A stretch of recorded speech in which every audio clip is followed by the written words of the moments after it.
This, unfortunately, is the fourth or fifth time that I've testified before the Public Health Committee. I know that this morning and for the last several years, um, you've heard from people who would resist our being able to get this or any law passed.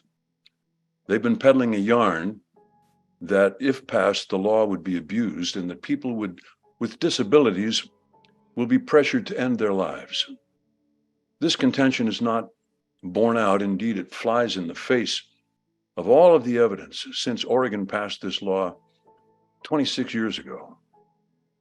And there hasn't been an abuse problem in the other 10 jurisdictions that have passed this law since that time. People who recognize that personal autonomy should be protected, as in protecting a woman's right to choose in the abortion debate, should recognize that people who are suffering extreme pain as they're dying should have the same right to choose to end their lives, their unbearable suffering. I come to you this fourth or fifth time in a row because I had that experience with my wife, who suffered for 4 years with pancreatic cancer after we'd been married for 42 years. She fought for 4 years. We went through every chemo that they had available at the time. After 2.5 years, our oncologist said that there were no more chemos available. So he hooked us up with a doctor who had a new clinical trial in San Antonio, Texas. And we flew down there. It was 114 degrees when we got off the plane and blowing. But she qualified for the trial and got into it. And so for the next 8 months, every week, we flew to San Antonio, Texas, so that she could try one last time to try to find some chemo that would work. And after 8 months, it didn't work. And so she came home. Shortly after that, 6 months later, she had become emaciated. She had lost weight. She was dependent on a pain pump, an oxygen tank, a bile duct drain because she had a blockage in a bile duct. I was the one who was managing all of these things, a phenomenal list of medications. And finally, after 4 years, one morning, she looked at me and she said, "Jimmy, I don't want to wake up anymore." She saw my reaction and she said, "Well, we've always known that this was a fatal disease." That night, when I climbed into bed with her about 11 o'clock, she peered at me through the darkness and she said, "Oh, I thought I wasn't going to have to wake up anymore." When they say that to you, let me tell you, there is nothing that you wouldn't do to try to help them. And that's why I'm still here. And next month, it's going to be 10 years since she died.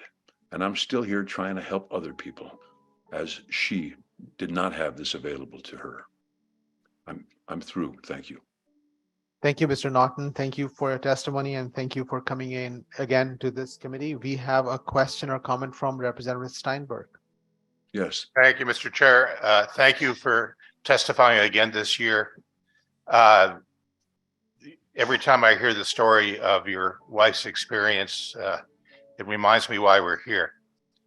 You may have heard testimony today that suggests that suffering must be part of living and that somehow we should all just sort of grin and bear it, that suffering is somehow ennobling and that is the definition of what dignity is.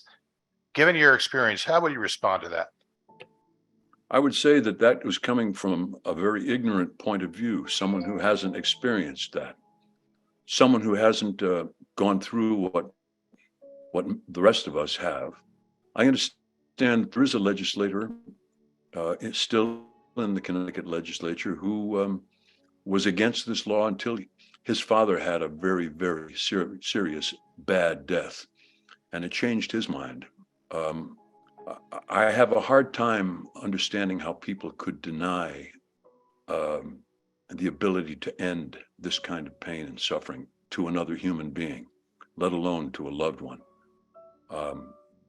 I'm sorry that people feel that way, but they should listen to those of us who have been there.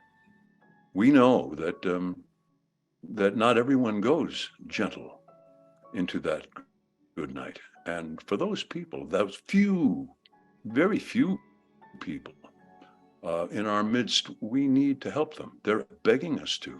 And that's why we're here again and again and again.